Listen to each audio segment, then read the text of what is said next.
clock.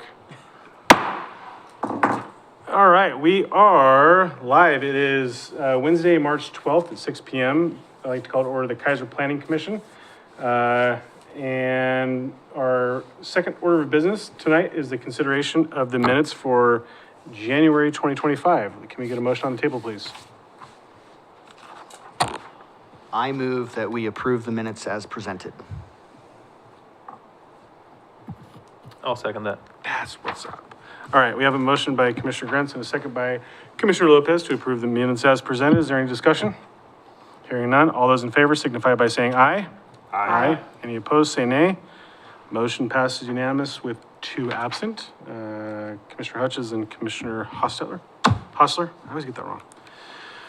Okay, big audience tonight. I'm assuming, Dawn, we have nobody signed up for public testimony? Great, thank you. Shane, Walkable Design Standards Oregon Administrative Rule. I'm going to spell out the acronym for you.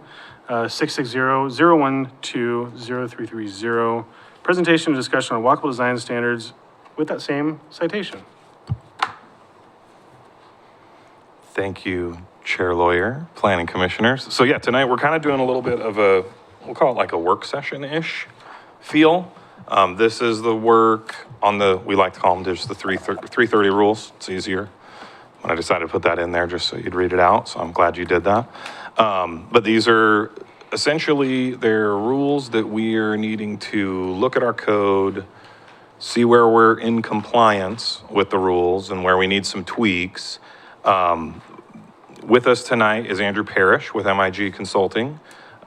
He is helping us with this project. We've done a few things. I mean, I did a little brief staff report for you guys. But we've talked about this project a little bit tonight. We felt like it was a good time to check in. We're anticipating that we'll actually have draft code language that we'll be bringing back to you, not in April, but in May.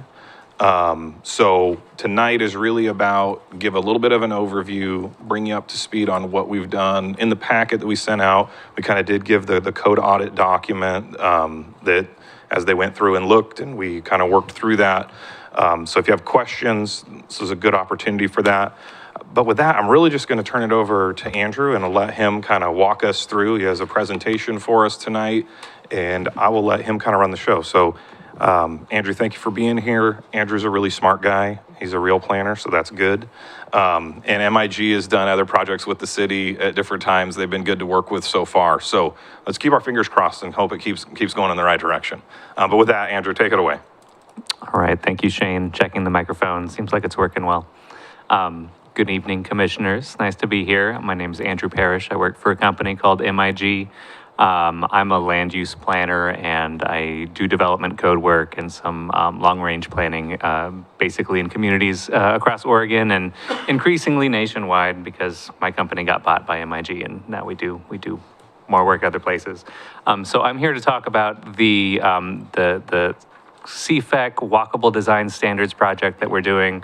This is funded by the Department of Land Conservation and Development. I'm working with Shane to do a code audit and recommend some amendments, some tweaks to the development code. My company is doing 4 jurisdictions in Oregon as part of kind of this group of projects. Grants Pass, Tualatin, Albany, and Keizer.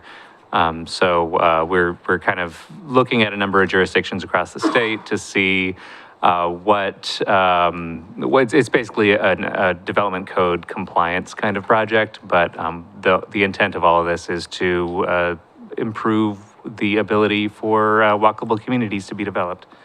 So I've got some slides here that talk a little bit about the CFEC project. This is kind of the same set of slides that we've used for local community groups that we've met with. We met with the Bike Ped Transportation Committee earlier as well. So you might be familiar with a number of these slides. But basically the climate-friendly and equitable communities set of regulations, it includes climate-friendly areas, which is a separate process that the city's undertaking to establish climate-friendly areas, some parking reform requirements, and then a set of land use regulations. And so we're focused on that third bullet here. The purpose is to create more compact, pedestrian-friendly, and mixed-use development patterns in urban areas. And what the state says that means is comfortable, direct, and convenient access for pedestrians, cyclists, and transit riders provided throughout areas to reduce reliance on the automobile, making neighborhoods that are comfortable for families and that are inclusive and sociable and offer safe and direct connections to surrounding destinations, and making mixed-use districts that orient activities and entrances of buildings to the pedestrian realm and to sidewalks. So it's really the city's regulations that influence private development that in order to create climate-friendly, walkable communities. So there's a couple different scales at which the state the state put together a model code, and they have a model code guidebook to help jurisdictions understand what the regulations require and what they're trying to get at. And so a number of these graphics are pulled from there, and we've used their guidebook as kind of a roadmap to the audit. But basically, we have things that apply district-wide, so that's how far apart are roads, what are the zoning regulations in the district, what are the density regulations in the district.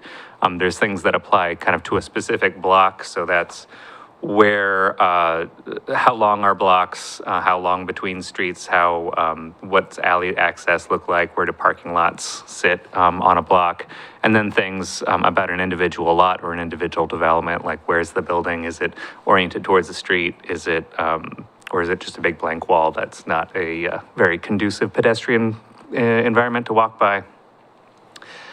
They've put together a number of graphics that illustrate what a walkable community looks like, and so this was a kind of a helpful one here. You've got an oblong view of a walkable community with about a quarter-mile walk radius shown there.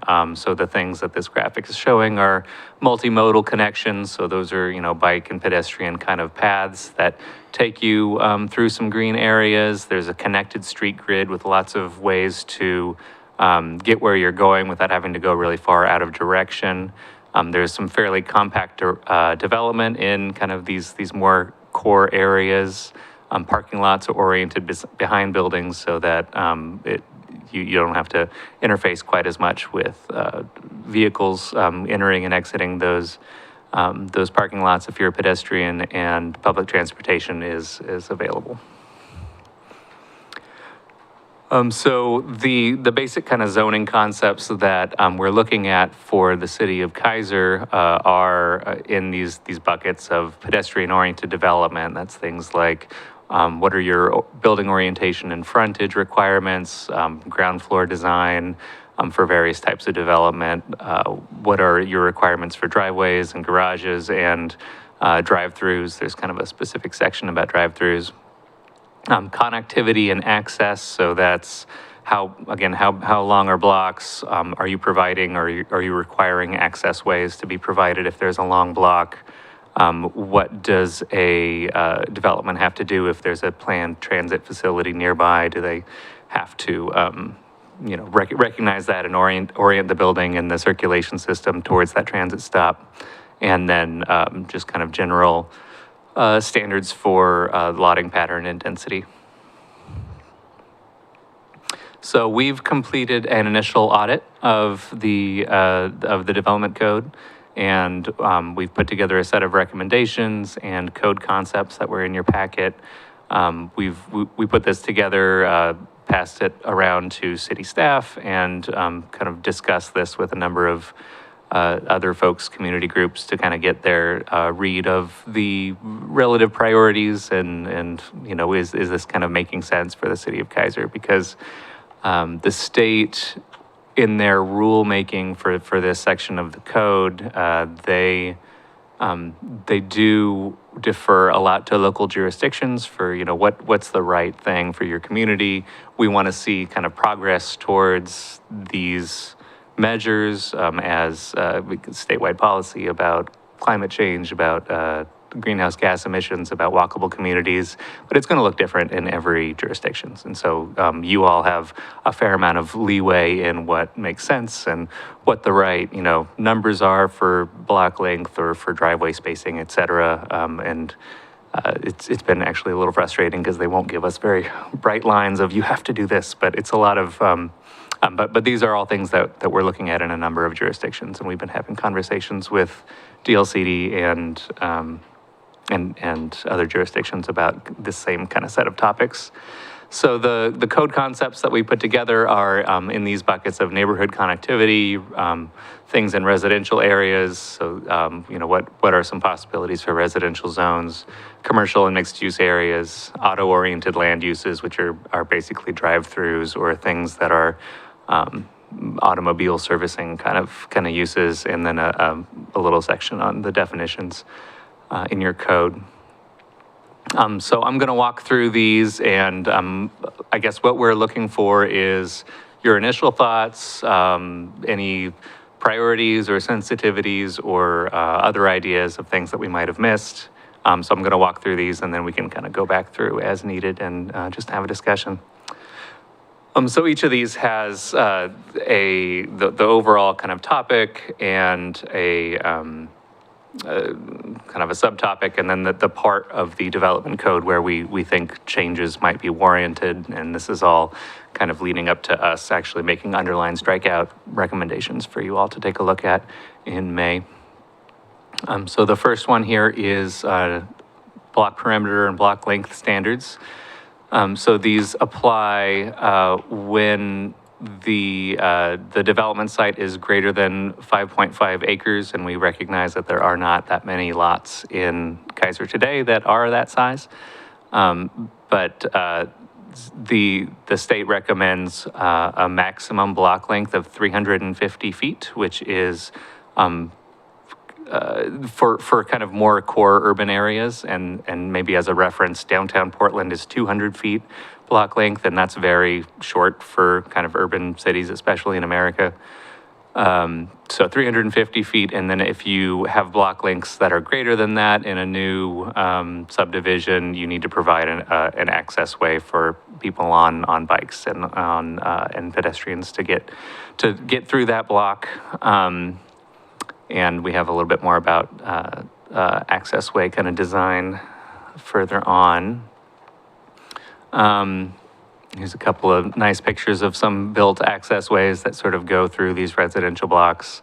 Cars aren't allowed there. They're sort of just sidewalks with some landscape features. So the recommended standards for those access ways are a minimum of 15 feet total in width. Part of that's paved with asphalt or concrete with a maximum slopes so that you could potentially ride a wheelchair up there. Landscape and plantings, a maximum length of 300 feet between streets, so you aren't, 500, 1,000 feet away from any other public entrance, to keep them sort of open, and minimum and maximum lighting standards, minimum for safety and maximum so that they're not a nuisance to the nearby residences. Another item is cul-de-sacs. So generally prohibiting new cul-de-sacs except as necessary as part of a discretionary decision when there's really no other alternative for development, typically maybe an infill kind of situation. And we recommend establishing approval criteria for those when a new cul-de-sac is warranted or permitted. The intent generally being greater connectivity through a gridded street pattern rather than one-way dead-end kind of locations. A lot of folks, or a lot of jurisdictions have a requirement for maximum length of a road that has a cul-de-sac, and I believe Keizer does as well. And then an additional requirement of having an access way, like we were talking about at the end of the cul-de-sac. That's another kind of way to mitigate the impacts there, but generally having a more gridded street pattern is preferred. Talking talking about residential neighborhoods specifically, one of our recommendations is to establish requirements for primary building entrances to be oriented towards the street, specifically for multifamily and mixed-use buildings. So this is residential neighborhoods. Maybe there's, maybe it's a multifamily district, or maybe it's a conditional use in a lower density district or something like that, or a mixed-use building. Requiring at least one main entry to be oriented to the street, requiring some proportion of ground floor units in a multifamily structure to be oriented toward the street if they have kind of individual entrances, so that they're not behind a large fence or engaging with the pedestrian realm in some way. And then providing a way to have exceptions to that and adding a definition of primary entrance to the code. On the right here is an example of entry orientation language from the model code that the state put together. So it'd be something along the lines of all buildings within 40 feet of a street lot line shall have at least one main entrance that meets these standards. The entrance needs to be within 8 feet of the longest street-facing facade of the building and must either face the street or be at an angle of up to 40 foot, so it can be kind of a chamfered angle towards the street, or open onto a covered porch that must be at least 25 square feet in area, and the entrance must face the entrance must face a courtyard that abuts the street and be no less than 15 feet in width. So that's an example of entry orientation standards for residential buildings that might be appropriate in some of the residential zones of the city. Driveway widths and minimum separation of driveways on local streets is another section that we've taken a look at. Applies mainly to development standards for single-family and middle housing, and then we're also going to look at the Public Works design standards. Need to figure out exactly how that fits into our scheme of things. We're typically looking at the development code, but we recognize that Public Works design standards are often involved in these types of, in the way that the built environment actually gets constructed.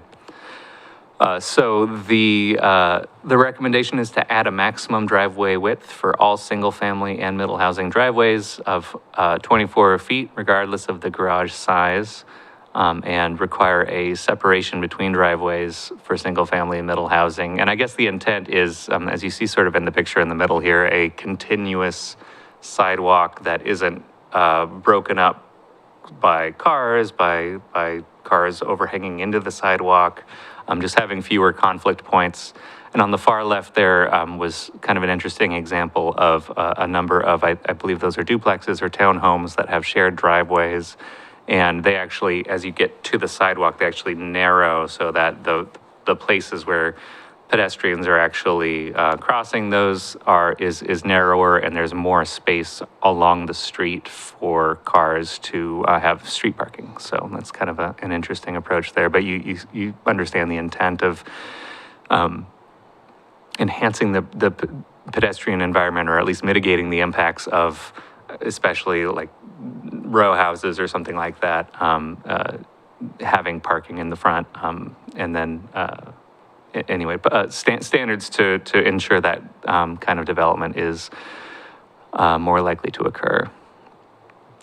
Another item in residential neighborhoods is maximum setbacks in residential and mixed-use zones. So this applies more to the higher density zones. So probably not the RL or the whatever the city calls the lower density zones, but more in the higher density, the mixed use zones, and then residential developments in commercial zones, adding a maximum setback rather than minimum setbacks, adding a maximum setback so that more development occurs closer to the street, engages with the pedestrian environment, makes for a pleasant place to walk around, has fewer, cars in front of homes, or less space for parking lots in front of homes. That's part of the recommendations. Moving on to commercial and mixed-use districts. So again, looking at primary building entrances, requiring non-residential development in these districts to have a primary ground floor entrance oriented to the street and require walkways to connect that primary entrance to the street if it's greater than 20 feet away. So if it's, ideally the building would be right up to the street, right up to the sidewalk, have a nice entrance there. If that's not feasible, then having a clear, direct, convenient pathway to the primary entrance from the street. There are some design requirements that can be put into place, like requiring that entrance to be emphasized so that it's clearly the main entrance and not just a back door that happens to be on a sidewalk. And providing exceptions for situations where that's not practical, or if it's in a master plan development such as Keizer Station, et cetera. Again, a maximum setback provision. So I think in the RCOD today, there's a maximum setback. That's the rows in the centers overlay district. There's a maximum setback of 10 feet for commercial and mixed-use buildings. Maybe applying that to other commercial zones as well, not just the centers. And then parking lot locations, requiring that those are behind buildings or to the side of buildings, and limited to 50% of the street frontage, so that new development actually occurs near the sidewalk is engaging the pedestrian environment, the parking lots around behind. There's a bicycle parking provision that actually points to some other state legislation that we've looked at.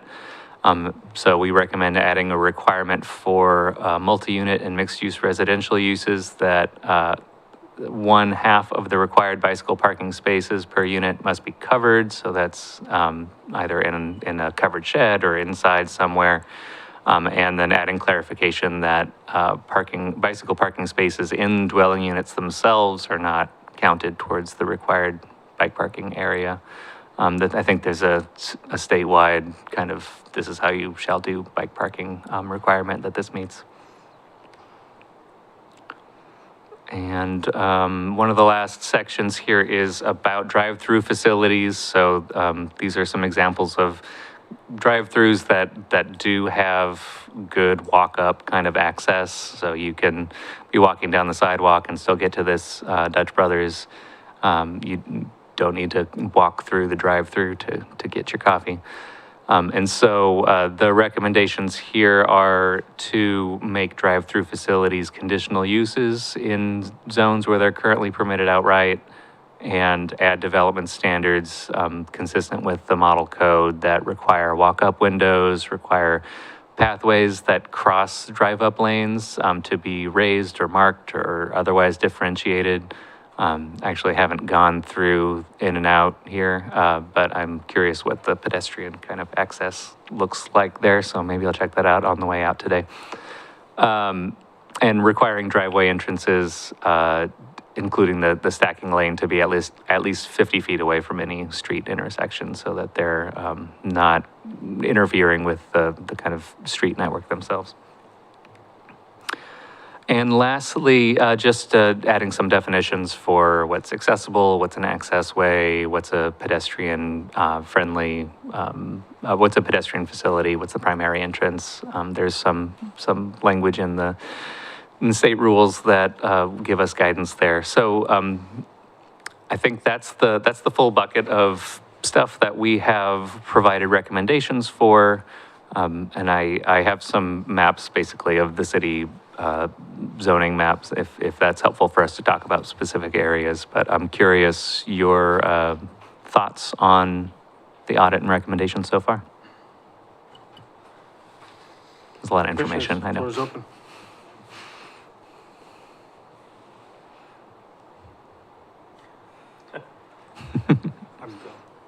I'm curious about the change for drive-through facilities to be conditional and all use in all zones. Is that the purpose of that, is that to add them into zones that they're not currently allowed? I guess I'm curious why, if it's a commercial zone, why, if it's allowed now, why it would be switched to conditional? So we don't have people driving. The intent is to limit drive-through uses in some way. I think that's fair to say. The intent is not to let them be conditional uses in zones where they're not currently allowed. The intent would be to restrict them or condition them such that their design is scrutinized in commercial zones. I'm sorry? No, yeah, there's never any problems with, yeah. And just a little bit of history on that too. It's not really a big surprise that the CFEC legislation moved that direction. The administrative rules specifically is what you're talking about, right? Yep. But in Keizer, I mean, just kind of to put it in a frame of reference, in Keizer, we've actually had a drive-through restriction on River Road in the area around Shamawa for actually as long as I've worked here, since the mid-90s. Of course, things that are already built, they're already built. So those are grandfathered in, obviously, right? You don't make people close their driveways. So the one thing is this would be more about redevelopment or new development opportunities. We changed that area restriction, which it was described in our code, from Claggett Street south to Janet and Wolf and Churchdale. And like it was a weird little boundary that we had around there. And actually several years ago, I don't know if any of y'all were on planning commission then or not, but we actually had Safeway came to the city and said, we really want to put a gas station in.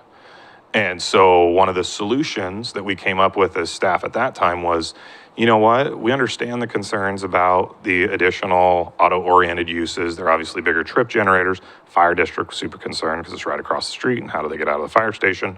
And so that actually was one of the approaches we took. So we said, hey, in this area, any new drive-throughs or auto-oriented uses, and there's a small list of them, those would be done through a conditional use with a specific lens of what is the pedestrian amenities and connectivity that's being provided, what kind of screening and buffering are you doing, what kind of traffic mitigations are necessary. So it does just look at it with a magnifying glass a little bit versus a, hey, let her rip, get a building permit. So when we did the RCOD, we applied that same concept. So in the centers currently, in each of the 3 centers, we don't allow drive-through uses except through that conditional use process already. And there's another area that also doesn't allow drive-through uses. However, that area, we're most likely going to be before planning commission soon to consider some changes to that with some developers that are very interested in looking at that. So I think one of the things that I would be interested to hear from planning commission, as Andrew said, there's some latitude for the city to look at these things. So I think one of the things that would be helpful is, are there specific areas in town where this type of concept makes more sense than other areas? Like we already have some of this restriction on River Road. Does it make sense to expand it to include kind of all of River Road? We have some of this restriction in Keizer Station, but we have a whole lot of auto area and stuff in Keizer Station. So does it make sense to maybe relax it in that area versus this other area? Those are some of the things that, at least as a staff person, I've been wrestling with okay, how do we demonstrate that we're in good faith trying to move towards some of these administrative rule requirements that are on us now. So just for what it's worth, it's, and then obviously with the built environment, Nothing's going to change. it's not massively impactful probably. I gotta tell you, I have a lot of apathy in this. We've been getting our butts beat up for the last 8 years. What? Trying, and every time we try, we get pushed back down and say it's not good enough, it's not good enough, it's not good enough. A lot of work went into the RCOD. We had an incredibly robust public process. Andrew, by the way, good job, right? You had to kind of deliver a bit of a turd sandwich here, and I appreciate it. I think you did a good job. This is not you. But we had traffic safety bike ped in a couple neighborhood groups. That's super representative of all the city. Now, I get it. This is a negative against you, but it's frustrating to me that DLCD, as they're trying to implement ODOT's rule, didn't think about a more robust community process where this actually is going to feed in and get the actual responses from the people. Like, I mean, there's literally somebody trying to figure out why an apartment complex is going on a street that they have no idea how an apartment complex is going on a street that's going to go on. That's what people are worried about right now. Not whether or not they're going to drive in and out of Dutch Brothers right now. And again, recognizing this is planning, but, you know, it's not going to change how River Road looks overnight. I get that. But, like, this is just frustrating. Because we'll get this, and we're going to feel really acknowledged that we did work. And then it'll be like, just kidding, Shane. Actually, this is what we're going to do now. And Dina's going to look at Shane and go, here we go again. So, I think it's insane, the concept of eliminating driveway space just to make people park on the street. Like, that seems counterintuitive in my opinion. Like, I don't understand that logic. I would much rather people be able to park where they need to park so they're not putting other people or pedestrians or bicyclists on the street at risk. But, you know, if that's what these administrative rules are telling us we have to do, I actually don't know what the minimum is, Shane. Like, is it just the, is it the, I'm gonna shut up. Somebody else needs to talk. I'm just annoyed by this whole thing. Well, like, if we were gonna get a big chunk of land and we knew we had the opportunity to design something from the ground up, brand new, and make it right, this is awesome. I don't think there's anything wrong with any of this. But, you know, it's River Road, right? This is not, you're not gonna get massive sweeping changes, so.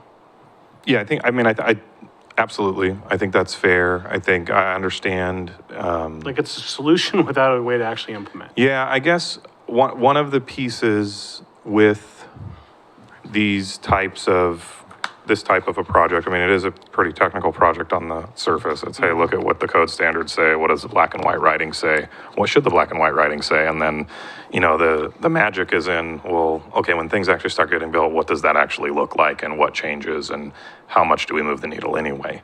The one thing I would say, and I don't want this to be taken as like, I'm not pushing back on anything you're saying. I live here also. I'm actually the one that gets the phone calls of, Shane, why do you want all of these middle housing projects and apartments and what are you doing? And Dina's transfer what's button wrong must with be you? like worn out. But there is something to be said when we talk about the driveway spacing, and this is a challenge that actually Public Works Director and I have been talking about quite a bit with some of our recent projects. There's this issue of, you know, in my neighborhood, there's some middle housing projects going on where we're taking lots that were originally and historically kind of one house, one driveway. And now it's like, hey, we can fit a fourplex on here. And we're going to have townhouse style fourplex with single car garages and driveway, you know, and like boom, boom, boom, boom, boom. And so, like, I don't know about y'all, but I had a lot of children over my lifetime. I was a foster parent for 10 years, so 37 kids right here. And a lot of stroller pushing happened for Shane and Malia around the neighborhood. And it is crazy when you're like, whoo, up, down, right? So Bill and I have talked a lot about, like, well, maybe Public Works, maybe we need to consider some different design standards. Now, the flip side is that when you're in that neighborhood walking around, it isn't awesome, in my opinion, to be walking in a scenario where you literally have just a massive head-in parking lot that's just loading onto the street. So there is some, you know, I think there's some tweaking that maybe through smart design, you know, maybe that driveway approach is more of a rolled curb approach, but you have separated parking trays with minimum landscape strips between to create a breakup. And then if you, like, that's the other piece that's hard, is that the wider the driveway is, then visitors can't actually park on the street because it's taken away that on-street parking. So it is that balance. But at the core, Matt, like, you're 100% right. It's very hard, especially in Keizer, with how built out we are. I mean, like things like not allowing cul-de-sacs or things like that. We've had connectivity standards in our codes for my whole career, and we apply those with and through a certain lens when there's development potential and things like that. And we almost never are able to apply them because it's always like, oh, here's this one little acre and a half piece of parcel that's getting split up. So even in changing some of these code standards, it really won't be for now. It might apply down the road. So there is. Well, but you're gonna run into the same scenario we're into right now. Yeah. Somebody develops a piece of property, they have to urbanize a sidewalk. And what you have is a sidewalk that's as wide as a piece of property, Yeah. right? And you're gonna run into this exact same scenario with these other pieces where it's like, oh, we have this really cool stretch of 50 feet that's walkable and bikeable, right? And it's like, what's the thought process? Like, I'm not anti this, it's just like, Right. if we were gonna do, like I said, if we had 100 acres, and it's like, go forth, be brilliant. Everything here absolutely makes total logical sense. Yeah. Sorry. No, I'm just trying to make it so we've like, been I doing don't this want long you to enough, we're just beat up. At I this know, point, but also I don't- These guys are pretty fresh. Jeremy's been here a hot minute. Counselor Duran's been here a while. Counselor Duran So like loves the me. three of us have some scars, but it's kind of like, oh my gosh. Maybe Commissioner Witters has a lot more optimism. Commissioner King has a lot more optimism. They're going to come back with better substance, but right now I'm just annoyed. Well, And Commissioner Lopez. if it makes you feel better, that's why I was trying to think of where we're gonna implement all this stuff. That's where I was like still processing. I'm like, yeah, we say yes, and then what happens? We can't do anything. Right. So, that's where I'm at too. Yeah. So, I feel you. Feel your Like, frustration. this isn't bad stuff. It's not. But where do we implement it? Right. Yeah. Like, what's the pool? Northview, Northridge, or, you know what I'm talking about, right? Yeah. Down the road from your place. Yeah. That's a great place, right? You can walk in between the houses, you can go to the pool, you can do the thing. It's like, somebody thought back then, gosh, I'd like to be able to move around, Yeah. right? That absolutely makes sense. And they have cul-de-sacs, so neener, with little tiny parking lots.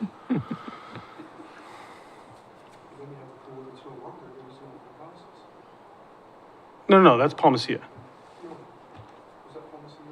Yeah, Palmacia used to be a pool, now it's just, 7 houses in that little area. But, okay, it's 3, but it's a little bit hyperbole, okay?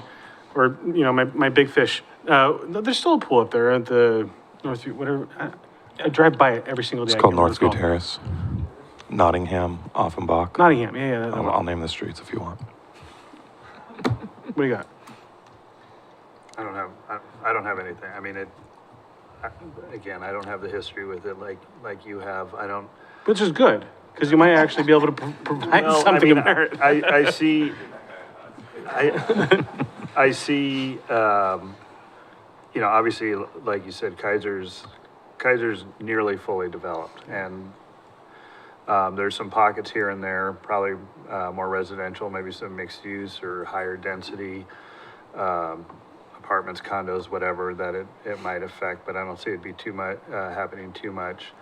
I mean, in my opinion, I think River Road has too many driveways as it is right now, and so if there is a way to, not go in and wipe them out, but over time, not that I'm anti-driving, I mean, to be realistic, here on the West Coast, you cannot get around without a car. It's not the East Coast or, or whatever, where everything's within a few miles. You need, to get to Keizer Station, we're not gonna be walking there or anything, or taking a bus or riding a bike. Most of us aren't, at least, and so. Not if you go to Target with my wife, no, sir. Yeah.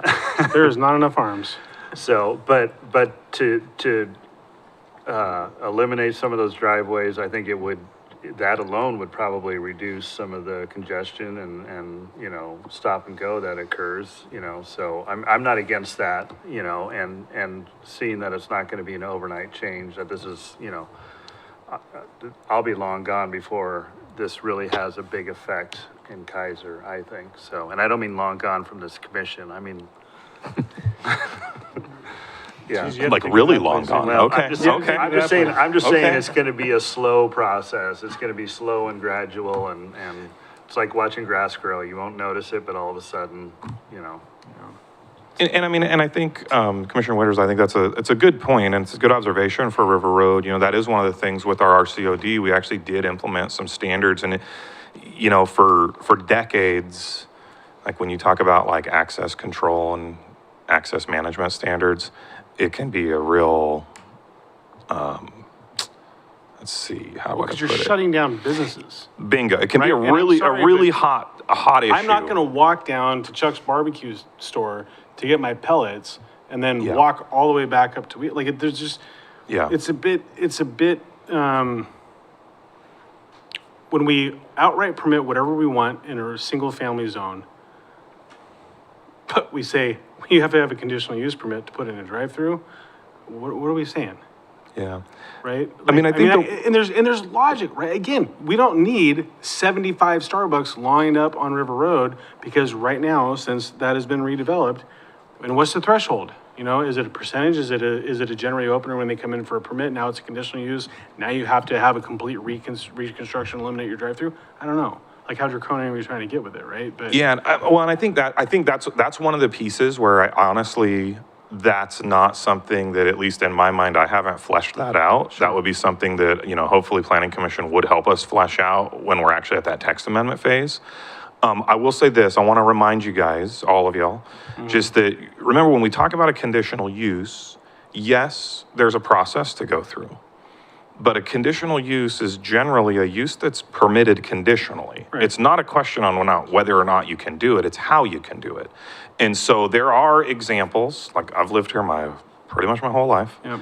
I think there are some great examples of drive-through facilities that are designed in a great way. They're functional, they're nice, they look good, there's some landscape buffering, there's some, you know, because one of the things that is a pain, you know, drive-throughs, you get all the headlights, they're shooting out into traffic, it's not screened well, maybe it's right up against the sidewalk, so you're sucking exhaust all the time. So I think the idea of the conditional use concept with drive-through facilities and auto-oriented uses really is about having a closer look on what does it look and feel like, and how does it function, and ultimately, with our conditional use processes and our variance processes, that genuinely would be really a decision point for this governing body to kind of determine what makes sense or doesn't. And obviously, conditional use has like 5 criteria. They're pretty generally scoped, you know, there's a lot of room. It's completely objective. It's, you know, I mean, there's no subjectivity to it at all. But, you know, the reality is that that objective criteria can be interpreted in a number of ways, right? And so there's some room there. So I think really, and you know, I don't know, I'd have to think on it a little bit more, but if it's the feel of the commission that, hey, we really don't want to change anything of what we're doing all right, and Andrew and I will have some conversations and go, okay, what do we do with that? aren't we stuck with the model code at that point, though? Like that's what the fallback is, It's, right? it's not the same as the middle housing model code where you automatically have to adopt it. It's sort of just an example. So this is a different approach that the Yeah. state's taking. They're not giving you. But Andrew, correct me if I'm wrong. So DLCD is implementing ODOT's rules. The stick then is funding, right? Could be. Potentially. I- I think our grant managers want to see us take a good look at the code and do a good faith effort. And if Sure. doesn't, if we decide that, and as I told Shane at one point during our meetings, you know, the city has a lot of this stuff in place already. Yeah. And, you know, we're tasked with maybe pushing that a little bit to say, where else might those standards be appropriate? And Here's if there's a robust discussion and we say nowhere, we're fine, then maybe that's something we can take back to the state. Okay. Commissioner King, this is your world. I was waiting for that.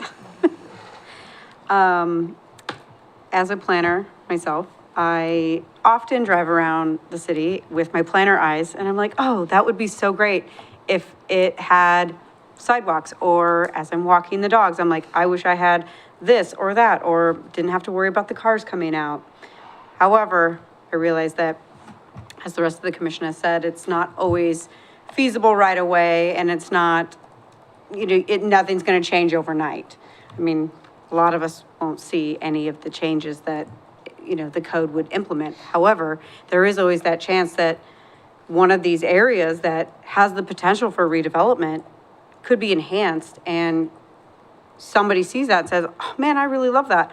I want to do it to the neighboring property that I own. I love this. This is great. And then it kind of just, steamrolls or snowballs in that aspect.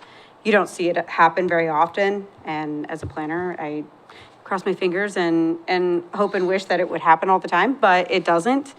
But I don't think that any of the stuff that Andrew has put in and staff has put through in this, this draft is unreasonable. I don't think it's extremely restrictive. I think it's just, let's have it in place when things happen. That way we don't have to worry about it.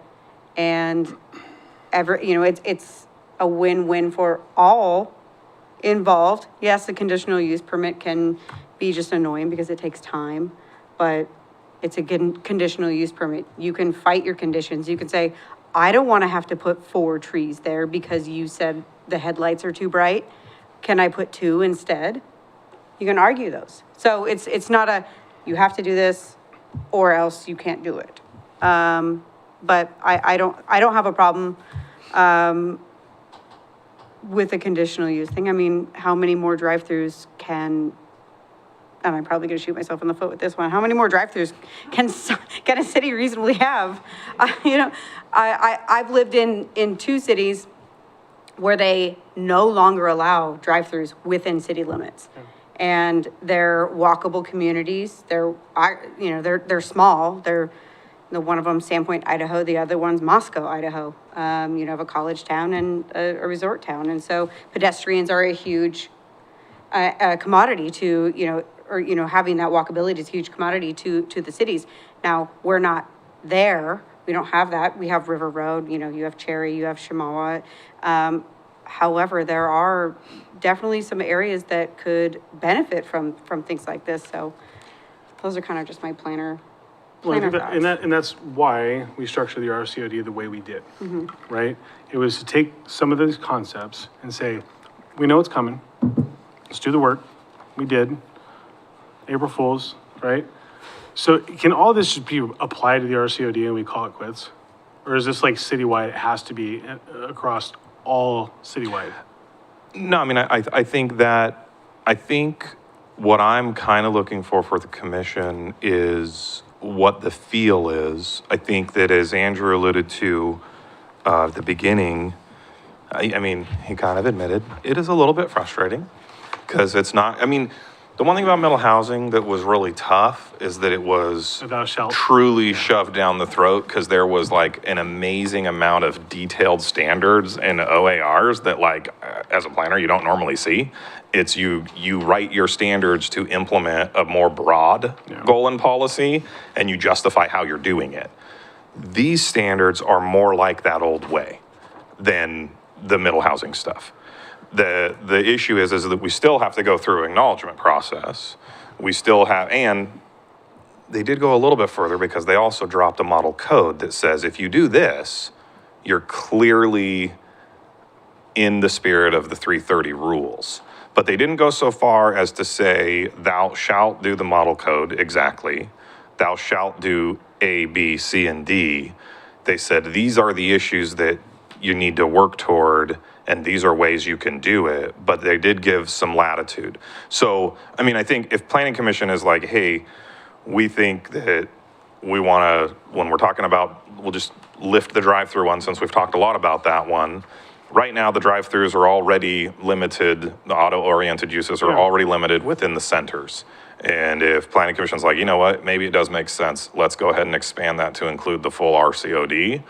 I think that is definitely a position that the city can take. and approach it as this is what makes sense for our community. Because, you know, the only other real areas that you're going to have this being applied to is out at Keizer Station, which is a freeway-oriented development. And so, you know, there is some practical trade-offs there. And then, you know, I mean, if it helps as far as wearing the planning commissioner hat and being community members and having a business owner slap you later because it ruined their opportunities, like River Road is really built out.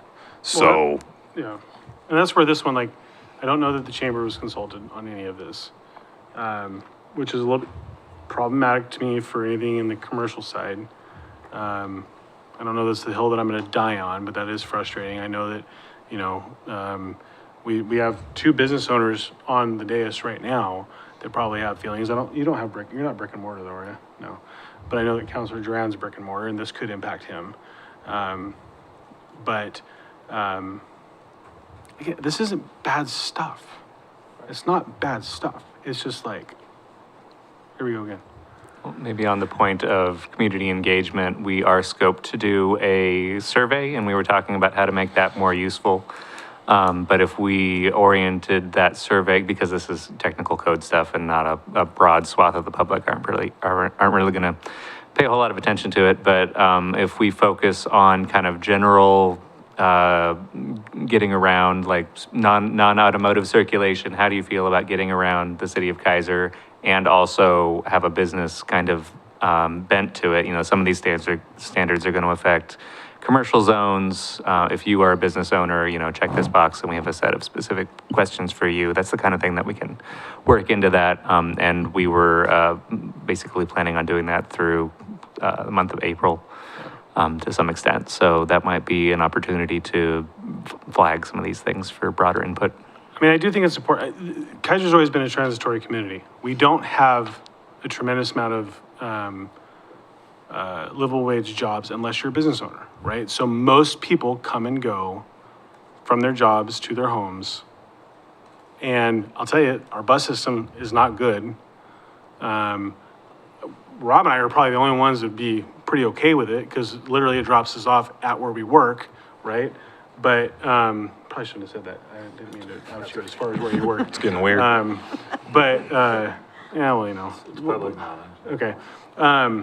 So, but, and I think that the businesses benefit from that because it's like, oh, I'm on my way home. I got to stop by real quick and go to Point S and get some tires or whatever, or drop their car off on their way to work, you know? So there's a symbiotic relationship between how these things function. They've functioned very well for, 50 plus years since River Road became, much more than just a, 2-lane strip of things to go.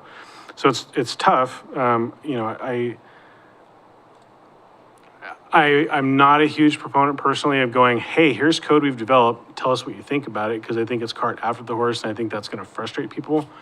But I might be wrong on that. I think that there's probably merit if we can. I don't know what that looks like, Shane. I want to come forward with the best foot possible to council, because I think that matters. And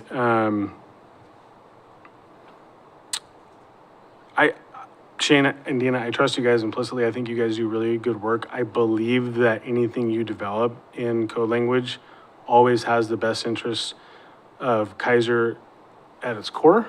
I've seen that with both of you for the last, 8 years.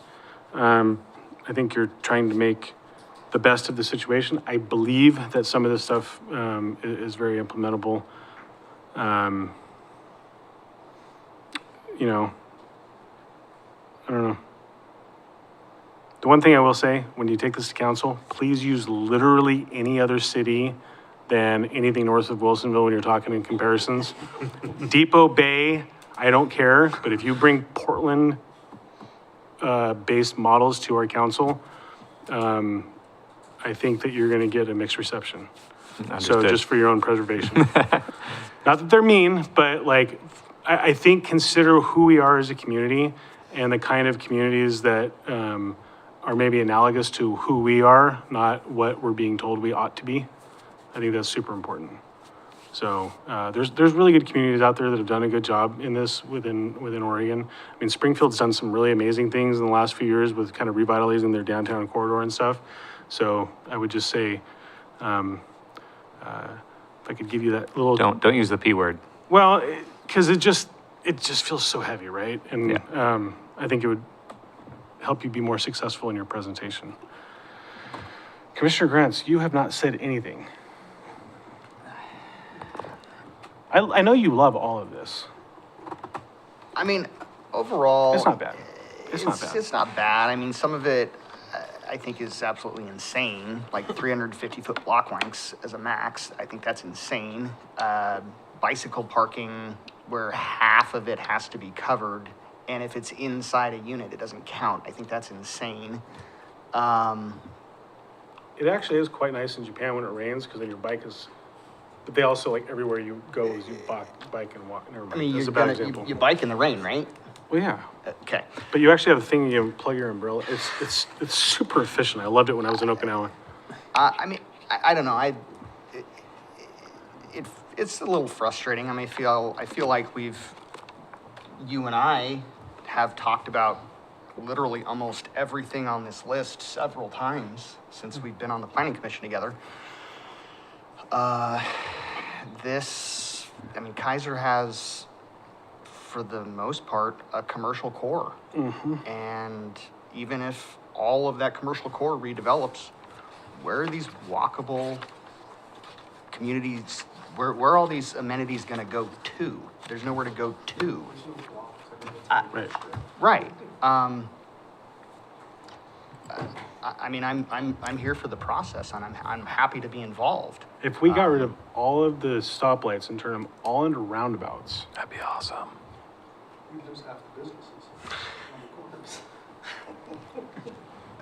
and a trolley, Single an lane. elevated trolley with like Single an lane. L in Chicago.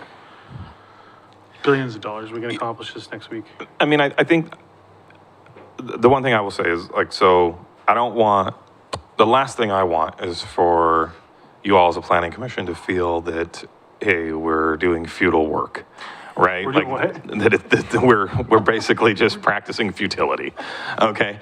We've never done that. doing So God's for Chair Lawyer and, Commissioner Grenz, you're welcome. You're welcome that we've got to discuss this at length over Practice the makes over the perfect. years. We are constantly practicing. But I will say this, I mean, like, to try to silver lining it a little bit, one of the reasons we have talked about it more often is that we already were moving this direction from a very different perspective as a community. Well, The River I'm Cherry, gonna pause Yeah. you. We chose as a community to move that direction. Yes. That is a very different conversation than being said, yeah, nice try.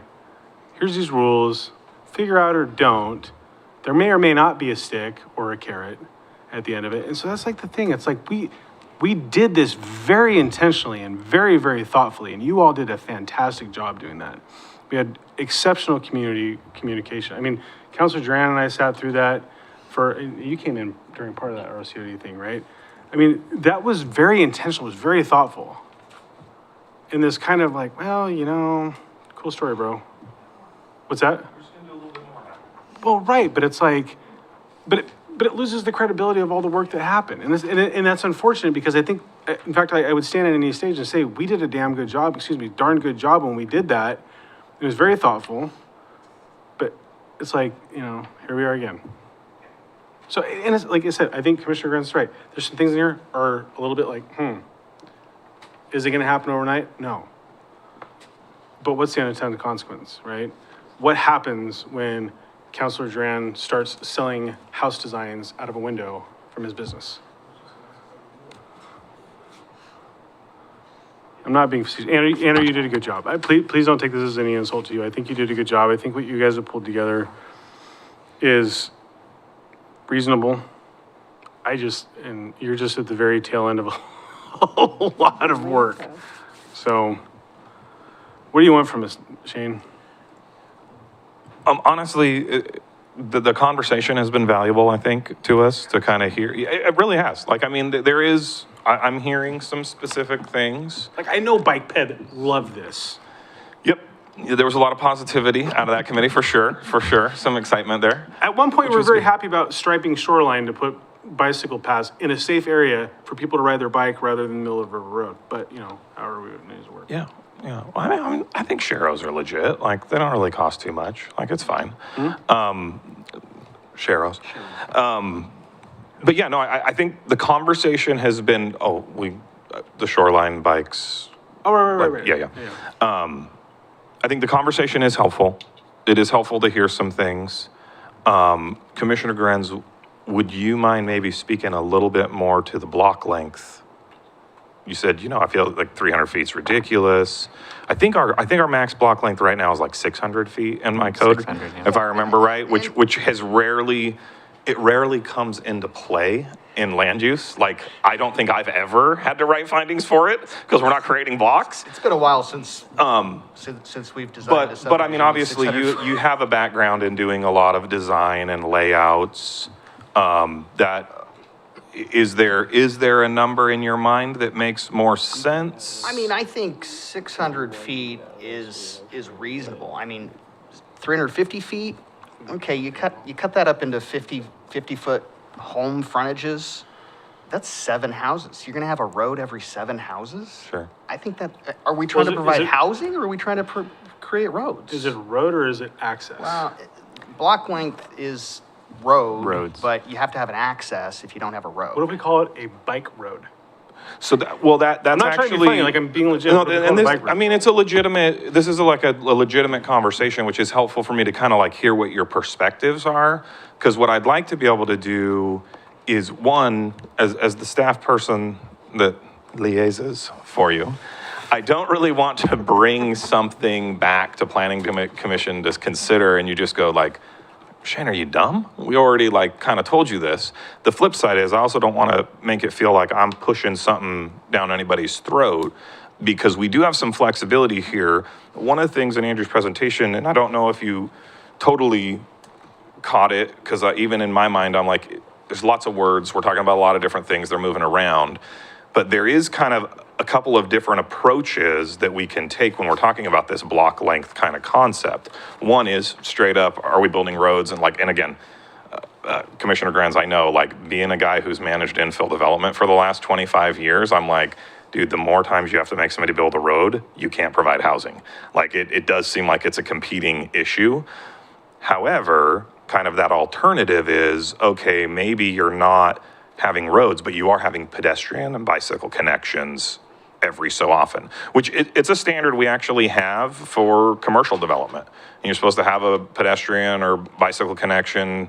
Well, it's actually just pedestrian. It doesn't say bicycle, but we would have a pedestrian connection like every 300 feet on like big commercial developments, ways for people to get there. So you're not walking super far to get to the places you're trying to get to. So, I mean, I think there are some ways to look at that.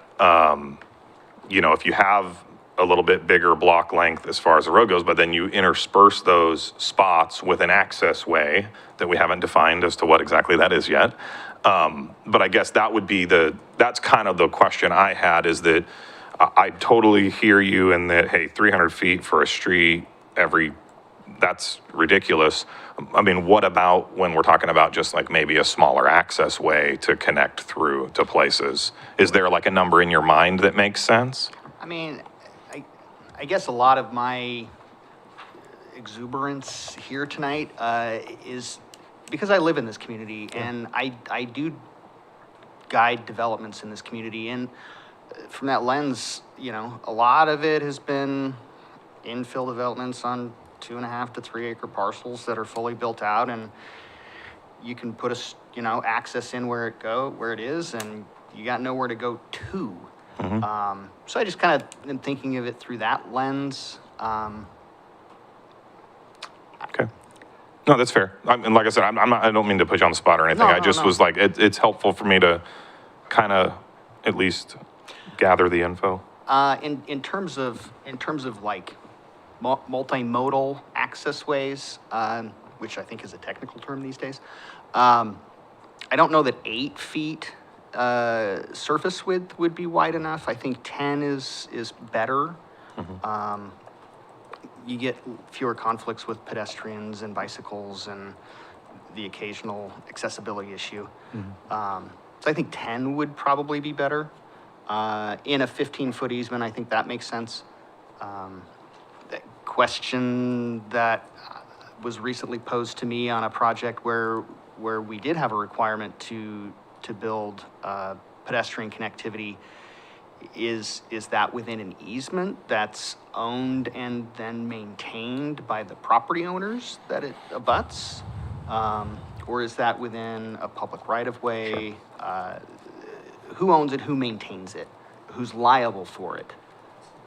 That's a great Yeah. answer. And what was the answer in that case? We'll make them all a park recreational community, we're done.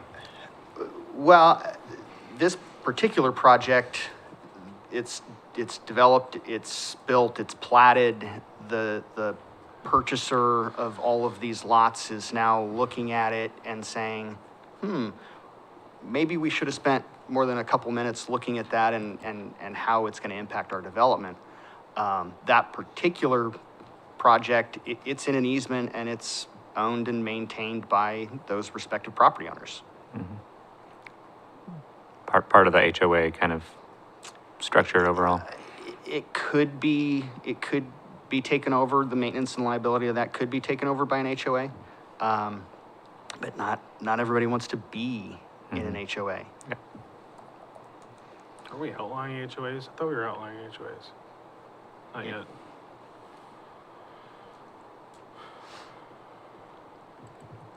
That was 23 cycle. We had to build, somebody had to build to eliminate HOAs. Yeah. That's a great question. The easement piece, right? Is it public? Does the city own it? I think that's a super important question to ask. And I can tell you, like, from a foundation of how this city, well, first off, your project's not in Keizer, right? This is not one that I know about, because it's not ringing a bell. Okay, whew. Like, what did Shane approve? So historically, for the city of Keizer, we've actually had a few of these come up at different times. So there was a subdivision that was done. It was a couple acres. It was 15 lots. It was over off of 15th. It was right next to Keizer Rapids Park. Our connectivity standards that we've long held says, hey, if you have an area attractor and you have to go more than a quarter mile out of distance, we want you to provide a pedestrian connection through it. And so in that particular case, we did it as a 10-foot right-of-way dedication. And that's normally what we would do, is dedicate it as right-of-way, and so it's public, so there isn't those questions. However, when we revised, man, it was a long time ago. I don't know if Jeremy and Matt were on planning commission at the time. Councilor Duran might have been one of my planning commissioners at that time, actually. It might have been that long ago. But, you know, we revisited some of our access easement standards a few different times. And, hey, how many lots should be on an access easement? And what if it's a through lot? And we kind of made this rule that said, hey, normally we'd only allow 4 houses on an access easement, but because we're so constrained and we had an actual development that came in that was like, okay, we're going to do an access easement from this street and an access easement from this street, and the access easements are going to end 20 feet away from each other, and it's going to meet every box and check every box, and we can't allow them to connect through.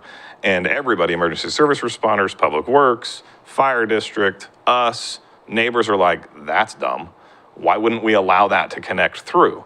And then it provides this kind of like, it is a pedestrian and bicycle connection light. And so in that case, we do allow those to happen within a private access easement. But generally they're driven by a developer's desire. It doesn't currently fall in our thou shalt do it and provide connectivity.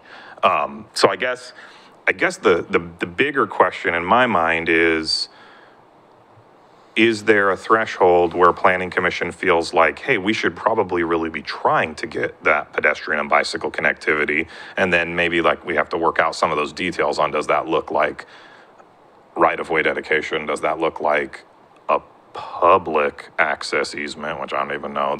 It starts getting weird. So I don't know, like that would be something that I'd be interested to hear. Is it every multi-family house has to have a minimum of 3 public access paths?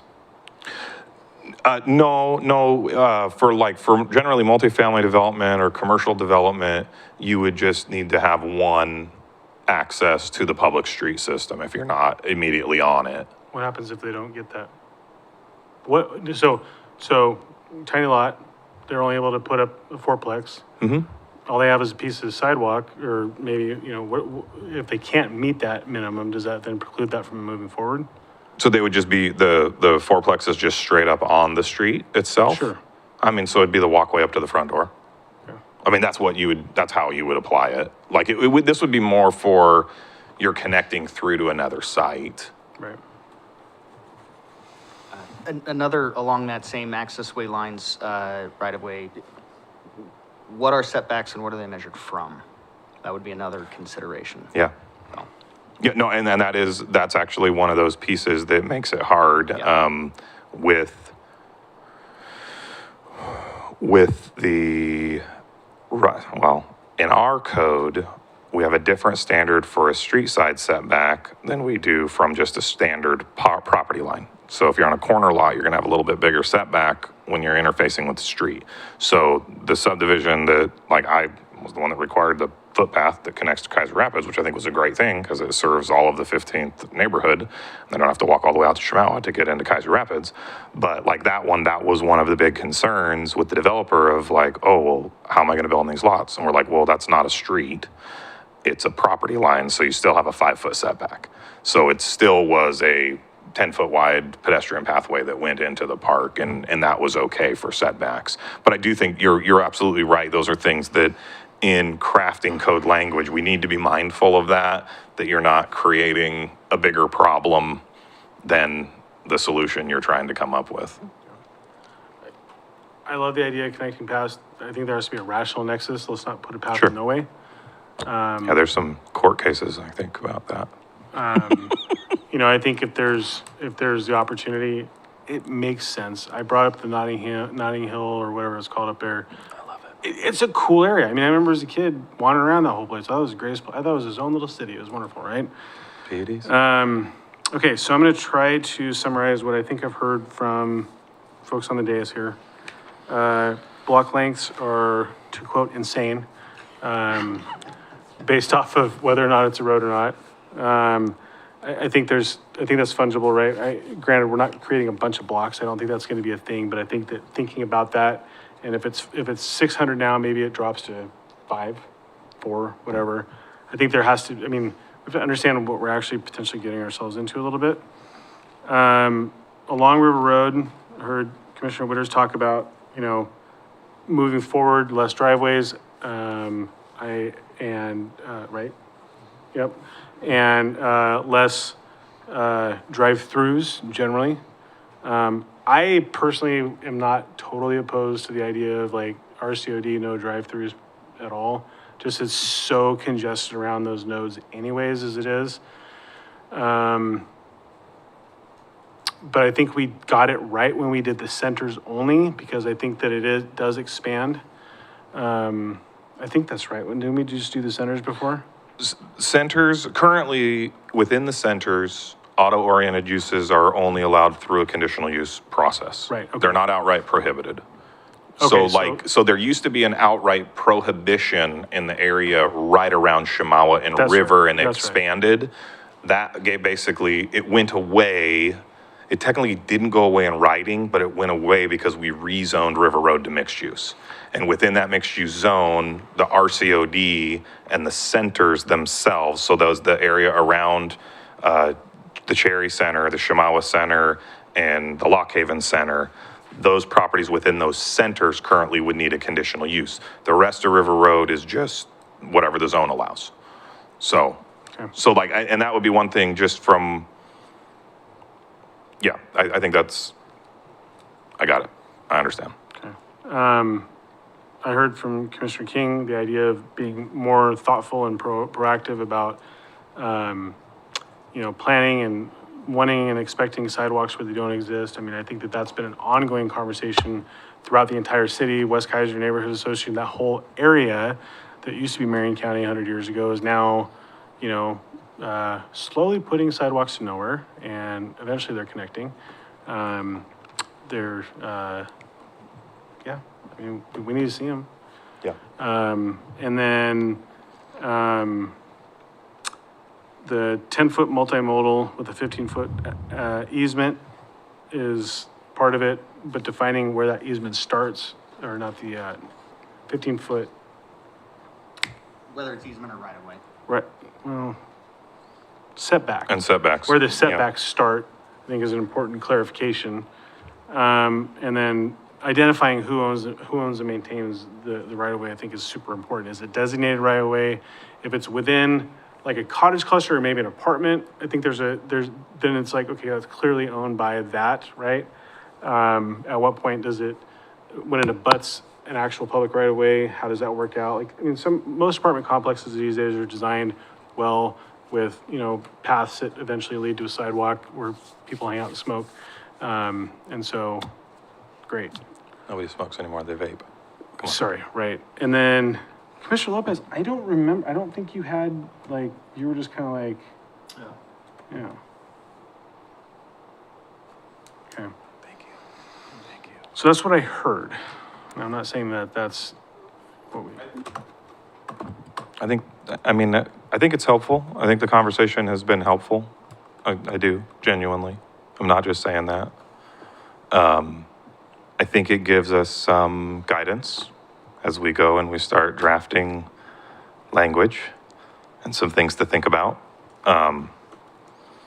Andrew, is there anything else that you feel would be helpful I from really your wanted to see those side? maps, Andrew. I'm super bummed your computer died.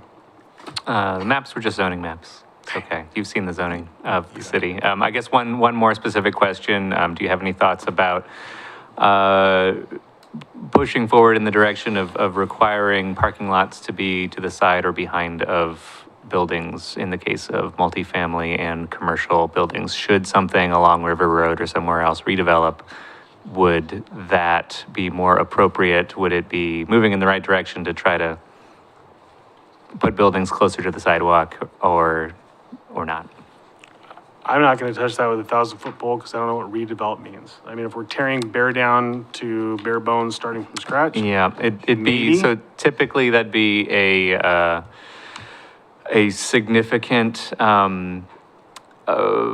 remodel, renovation of a site above maybe a certain, assessed value threshold, requires that you not become, not be further out of compliance. So this, you get into your kind of what's grandfathered in and what's not type rules. But generally, should an entire building be demolished and reconstructed in some manner, and you have a hypothetical new greenfield site for commercial uses where you get to reorient the parking lots and circulation, et cetera, buildings closer to the sidewalk or parking lot on the sidewalk.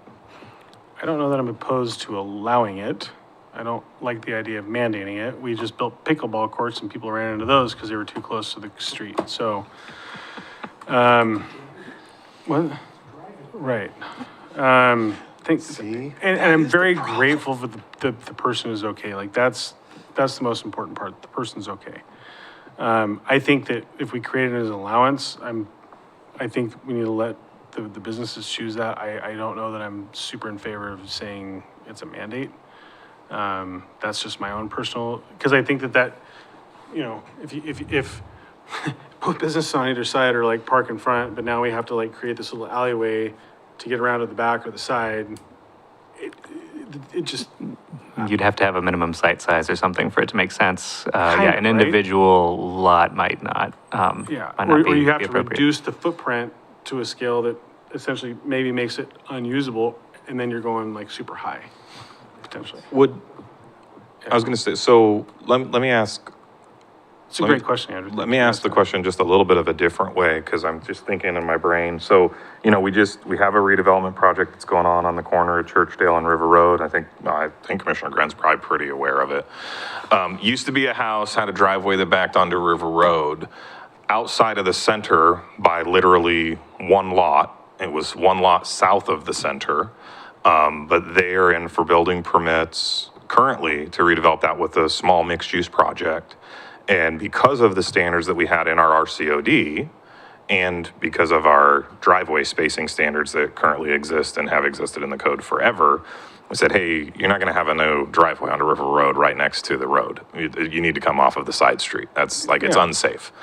And in that case, we actually changed our code not too long ago and reduced our street side setback because we had this 20-foot minimum to any collector or arterial street standard. And when their group came in and met with us, well, shoot, if you push it back, now you can't provide any parking on site, which, oh, don't have to, but like that doesn't really serve anybody. And so for them, they wanted to move it forward, which was great. But literally, if they'd been one property to the north, we would have said, thou shalt move it forward and not be, so it was very interesting. We ended up processing a variance, but because the project took a while for design and getting everything done, we actually ended up changing the code before I think we issued the building permits. So it's working out for that. Which is great because they have an arterial, Yes, but the business right next door does not have either. right. And so the question though becomes, and I think that is something that we could look at, if it's the planning commission's general consensus that, yeah, we like the idea of parking lots being to the side or behind buildings generally better than parking lots just sea of cars out in front. I mean, I do think it probably looks a little nicer, whatever.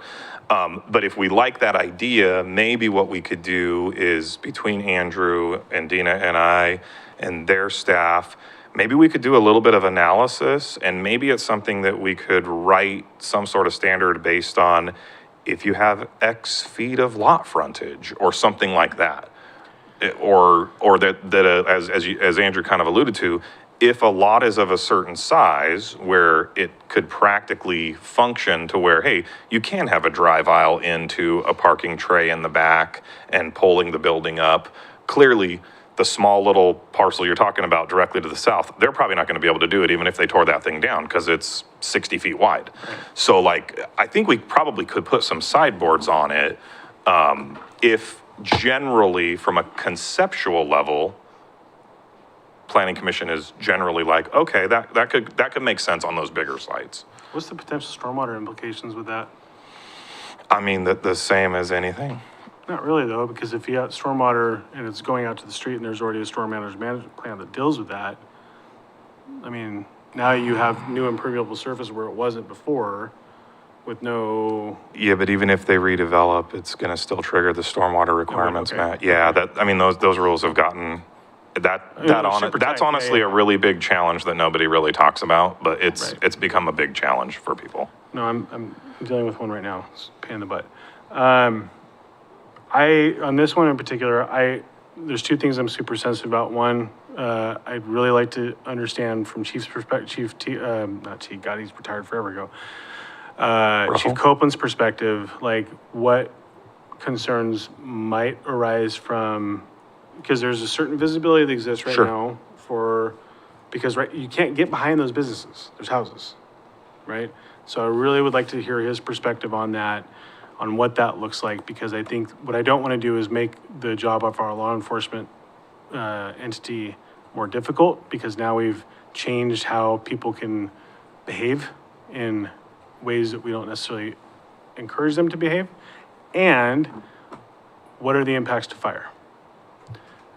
Because I think that's always a consideration that we need to be thoughtful about as we start stacking more and more on top of each other, the ability to make sure we have appropriate access to, and I know that this is all part of the development process and stuff like that, but it's one thing to say, hey, does this work? And it's actually one thing to visualize the full thing and make sure that it actually functions.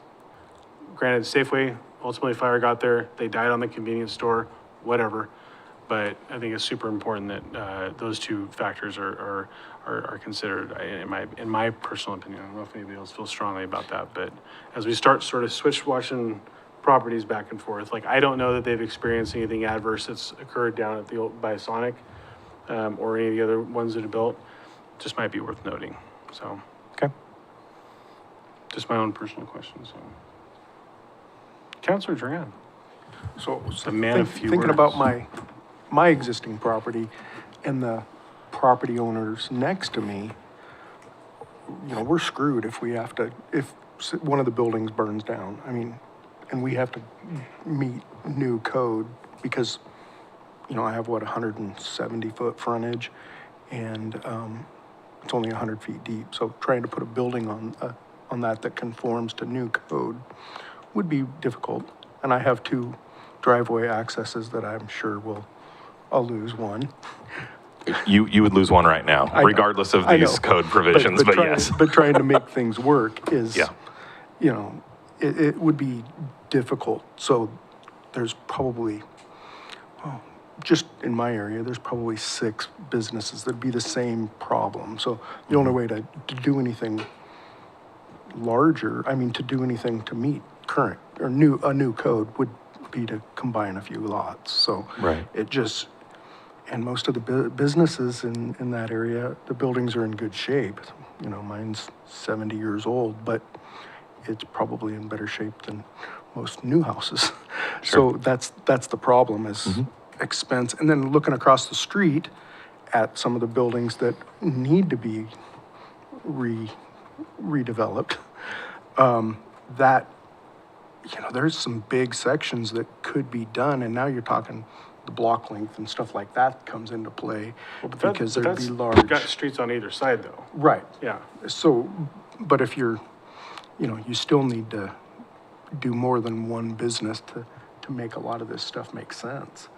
So there's just so many, there's not a lot of contiguous spaces to make things happen without some major redevelopment. So making things more difficult for that, it just makes, you know, it's hard for me to fathom if I had to make changes on mine, and I know that my neighbors to the south would be the same way. So just need to make sure that it makes sense and we're not super tight. You know, there is some leeway. So that's my only thing. I just cringe to think of if I had a fire, what I'd be able to do. Commissioner Rents?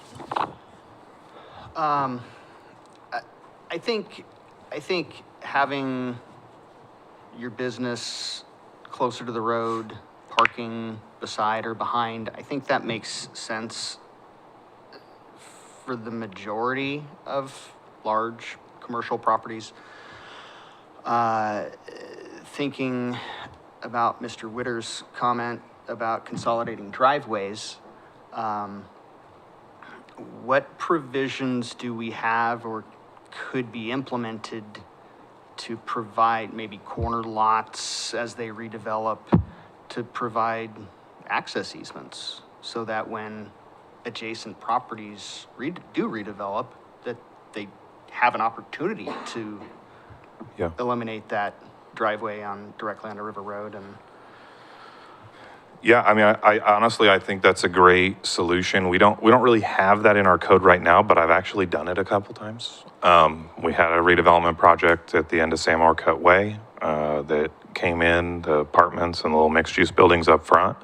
So that was one where we looked at those sites and it was on that threshold of do we go ahead and just like say, hey, with this development, you're going to put in a public street at the signal. You're going to take a public street into the side and you're going to tee it because there's a bunch of, it's not a bunch, it's still small. But you have a handful of redevelopable pieces. And as we started working with that developer, it was really apparent really quick, like it's going to eat up way too much of the site, makes the project not feasible, and it's going to completely encumber the adjacent properties because how are you going to connect it out through, and then you're going to be 60 feet deep and you're creating double frontage lots on Cherry Avenue. So in that case, that's exactly what we did through basically their entitlement process of getting land use things approved. We looked at that and we're creative and we said, hey, you know what? We're going to have you provide an access easement, and we're going to make it so that in the future, when these properties come in, instead of stacking more driveways out onto Cherry, which is totally dangerous, we're going to bring everybody in through a signalized intersection, which is what it's designed for. So, but I think it's a great point, actually, and I appreciate you bringing it up because I think that would speak possibly a way that we as a local community are looking at this broader view of providing some connectivity that can provide, private access easements or low volume, so they are kind of like a shared facility for bike and ped. So maybe that's an approach we can look at a little bit in code provisions to give ourselves a little bit better tool of being able to require that on some of these projects. And right now, I will say, like, our code encourages consolidation of driveways and shared driveways, but you can't just take away somebody's legal means of access, right? I mean, that would be a big deal, so. Curious, what land use processes did that development go through? Stop it. Just, That was building permits. Actually, no, they had to do a lot line adjustment. Yes, they did have to do a lot line adjustment. There was something. It was because the city of Keizer is very good at working with developers to help them accomplish what they'd like to do, still looking at the scope of the code and how we apply our standards. no, But honestly, it was one which it could have been, if the developer would have been completely unwilling, I'm not sure if we would have been able to accomplish that in that particular case. no, and I will say to Kaiser's credit, the give that you guys are able to provide, makes developers want to give back and work with you to make projects that work for both the community and the developer. So, yeah, you don't always need a stick. Just briefly on the topic of access and related requirements, I think there might be a category of things that come out of all of these discussions that are really just recommendations to point towards the transportation system plan update that the city's going to be undertaking. A lot of these, let's get some new cross sections, in the code and stuff like that. What's really the minimum amount we can require in some very special situations? That's the kind of stuff that TSPs typically involve. So we can make recommendations towards that process. They're going to pick up this document and look at it and carry those forward too. You had to bring up TSP. This is starting to flow a nice way, and you're like, oh, here's another plan. I'm just kidding. You got a great question. It spurred good conversation. What's your next question? I don't think I have any further questions. I think we plan to do a little bit more outreach and draft some actual code language to give more than just generalities for all of you to talk about. So we can point to specific sections of the code and what might actually change, and we'll try to bring some examples of locations where it might make sense that this, or where these types of things might be applicable, because I know it's sort of hard talking in generalities about some of this stuff. But that's what's next on our docket, and we need to wrap this up.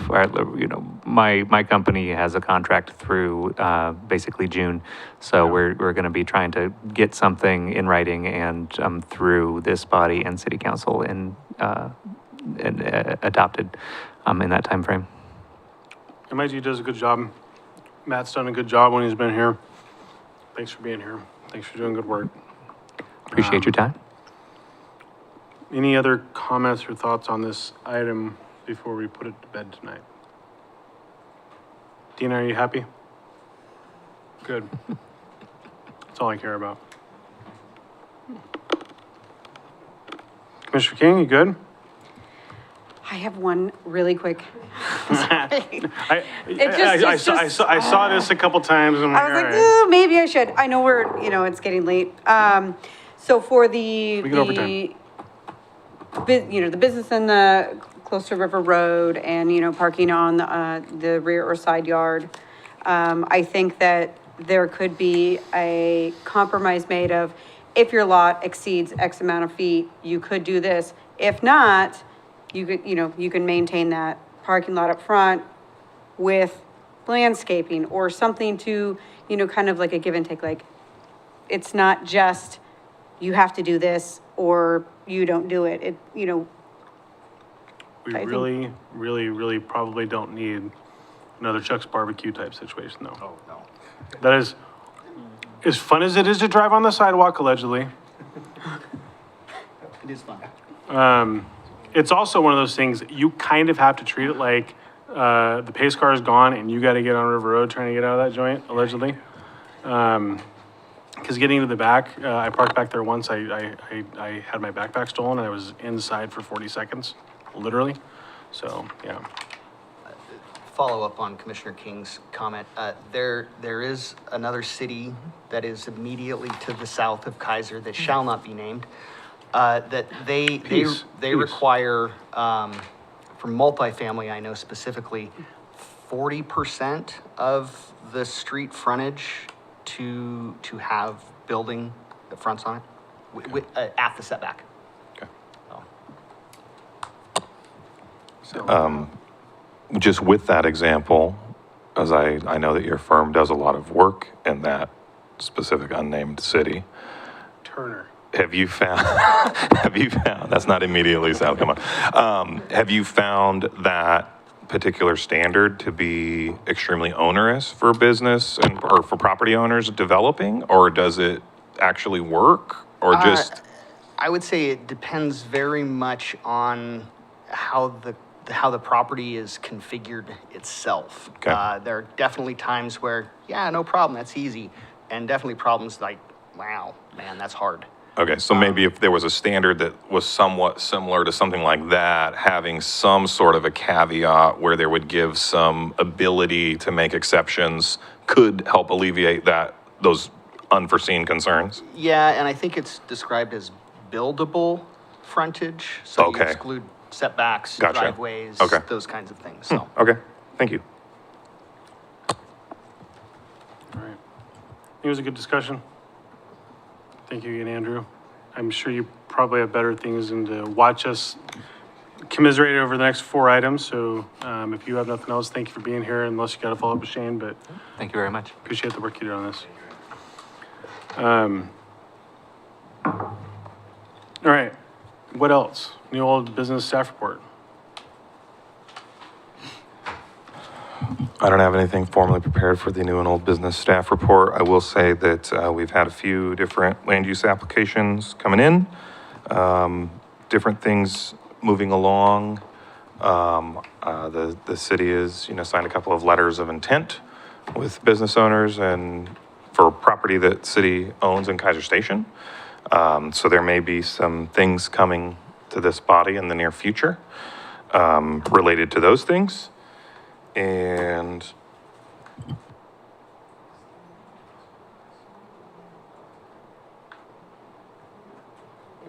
I'm sure the microphone's not picking any of that up.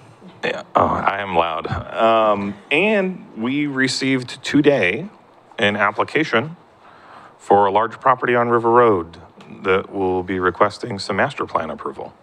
Great. I haven't even looked at it, just came in, but so that's, we've been talking about that one for a long time. Yes, awesome. We, anyway, just to kind of let you know, you're kind of the first to know as a group. So that, we'll be looking to get that reviewed and deemed complete and scheduled for public hearings and whatnot in the near future. So, Mr. Lindsay, will you remind us our quasi judicial responsibility, please? Are you talking about ex parte and conflicts? Yeah, so if you are approached by folks that you will be sitting in judgment of their property rights, you should say, hey, I can't really talk to you about this because I'm going to be sitting in judgment. If you happen to, and then you're like, oh my gosh, I forgot, then you just have to bring it up on the dais. Every time. And then as far as conflicts goes, obviously if you're lucky enough to have yourself or your family members making money off of some of these things, you'd want to recuse yourself. I'll state for the record, I've seen the property, allegedly. And if I don't, I'm going to crash on the way home. Yeah. So anyways, thank you. It is important. I mean, we need to protect the integrity of this. And so if you're ever in doubt, please reach out to either Dina, Shane, or Mr. Lindsay and just clarify, particularly on chamber discussions, things like that. Like, just be really, really smart there. These kinds of projects fail largely because of procedural issues, not because of the substance of the case. And so just be thoughtful about that, please. What else? The other thing, and I shared this with council last week, I don't remember, my life is full of meetings. The transportation system plan update is underway-ish. The RFP was out, we received, I can't talk about them yet because they haven't been scored or anything like that, but our review committee had its first meeting. to talk about the rules around the review process. And so I'm expecting that we will actually, hopefully, have a successful proposal that can be moved forward into the contracting phase, and that'll probably be within the next couple of months that we'll be looking at getting actual contracts signed and things like that. So the TSP update is happening, and, I mean, unless the proposals can't meet muster, so we'll see. So that's kind of big news. That's been something on the council goals for like 5 years. And so that's finally coming through. I think that's one of the things that I have kind of said is a pretty big silver lining of the whole slew of CFEC rules is that they did carry with it some funding to accomplish some of these things. Time will tell how it all turns out. So. No, it was very impressive. You know, I hope we can accomplish things in the TSP that do make it safer. I mean, there are people that traverse River Road on bicycles at questionable times, and I'm scared for them. Drivers aren't patient and not paying attention, and so there's risk, and they're daredevils, and bless them for it. I know the transportation system, or bike ped committee, they work hard at it. They're constantly bringing things up.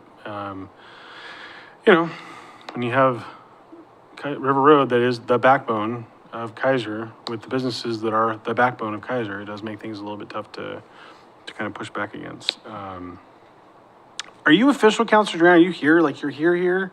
Like, is that all, y'all get that figured out? Who's assigned to what? Well, good, I'm glad you're back.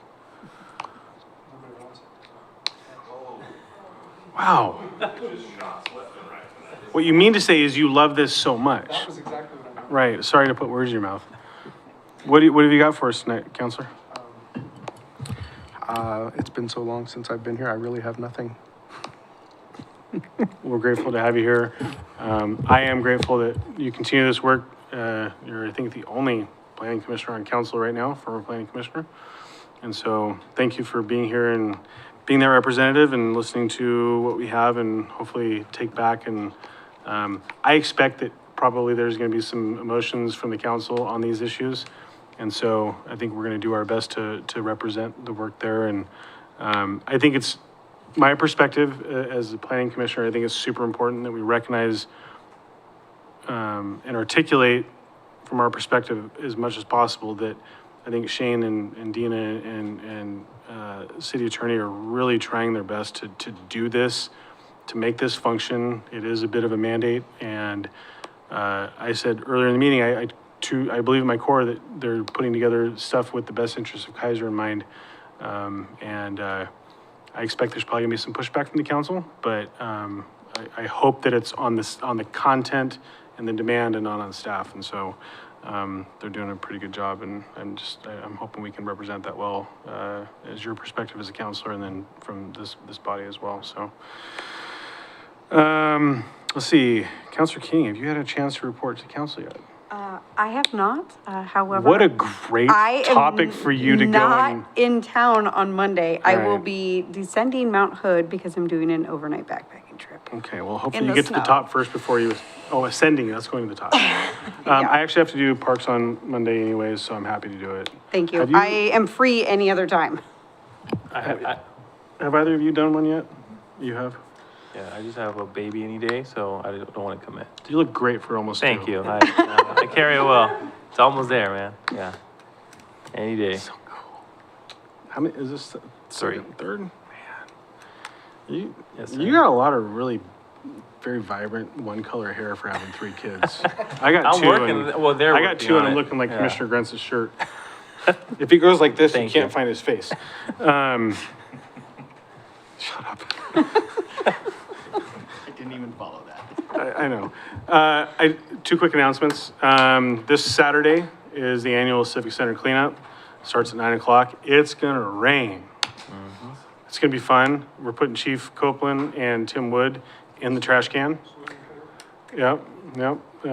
Swimming pool provided by Lawrence Sanitation, 30 yards. Got all the permits, we're fine. It's gonna be a great event Friday morning. If folks feel compelled to wanna come out and swing a power sci and do some chopping down, we'll be out there at 8 o'clock, kind of getting the trimming and stuff going. Thankful for, Earth Tech, I believe, is the company that, I probably got anyways, Fabian is the guy that does it, and he brings crew out, and we'll have some volunteers. We'll get that all prepped. Saturday morning, kicking off right at 9 o'clock. Many hands make light work. We expect to wrap, as soon as we're done, and then do some leaf blowing and stuff afterwards. But, it's a great project. You know, last year we had about 120 over the course of the day. We were done in pretty good time. So if you're interested, you want to come down, all skill levels, all ages, all abilities, we encourage anybody to participate. Every year, I have at least one 3-year-old that's just super stoked to have that rake.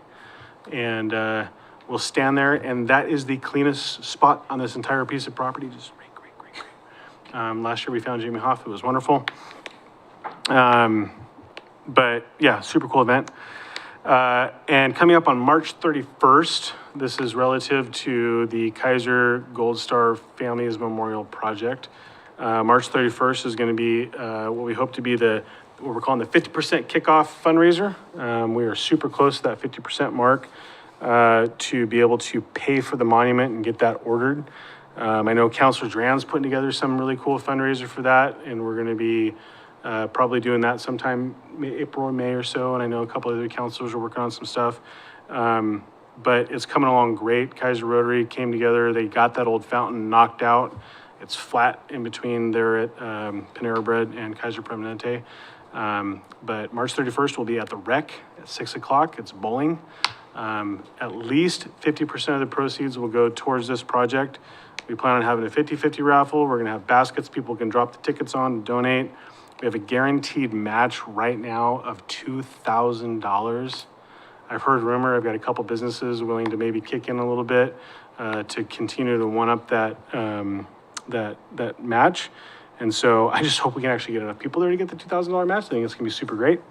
But that's with the goal of unveiling on September 28th of this year. And so it will be the first Gold Star Families Memorial Monument in Oregon.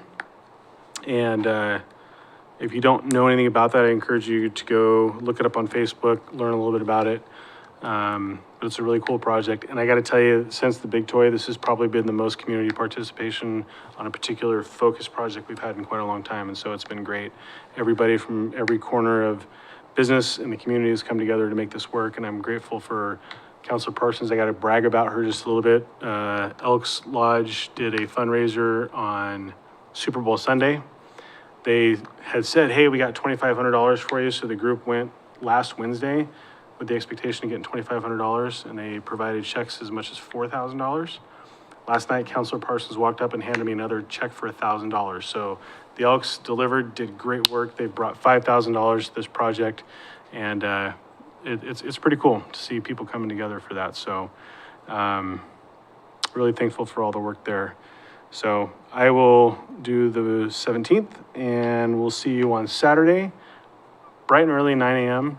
There will be drinks and stuff in the break room, cookies, etc. And it'll be a super cool project. So any other thoughts, comments, witty statements, remarks? Commissioner Wooders, nothing? No. Okay. Commissioner Grants? No. Are you sure? You've gotten as much out of me tonight as you're going to. That's fair enough. Commissioner Lopez? No. Oh, in May, right? Keizer Fest coming in May. We'll get to talk about that again, but that's coming up. Yeah, it's gonna be cool. Oh, one more thing, sorry. We just talked about this at the Parks meeting last night. I'm bringing it out now because it's gonna kind of happen fast and furious. We're gonna do a 2-weekend event. We don't know exactly when, we don't know exactly how, we'll tell you. It's gonna be one weekend, we're gonna kind of close the Big Toy down. We're gonna do a real good cleaning, top to bottom, freshen that dude up, get it all nice and ready to go. The following weekend, we'll back up and we'll get people that have talent, not me, to do some painting and kind of freshen up some of the artwork that was done there.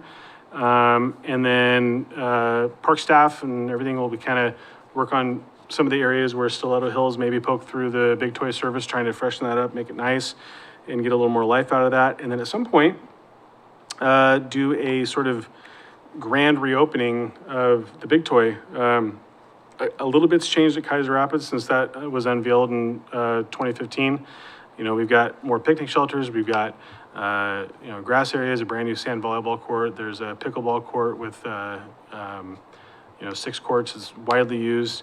There's soccer, there's some turf fields out there, I forgot about that. Bathrooms, and so there's just been a lot of stuff, and, Mountain Lockhart is gone, the big mountain of, wood chips and stuff like that, but, we'll hope Debbie's there, and, yeah, it's gonna be a cool event, but just kind of getting that on everybody's radar. It'll probably happen after Keizer Fest in May, so we're probably targeting like the June timeframe. I think that's right on time with the actual 10-year anniversary, but that's something I'm working with Councilor Parsons on. The Parks Board is gonna really kind of sponsor it and take it forward, but it'll be a good opportunity to kind of get in that space a little bit and appreciate it. And my hope is that by getting in there, sort of freshening it up, it'll recommit that buy-in and that ownership that people have when they choose to use it, and they'll treat it the way it ought to be treated and not like a used penny.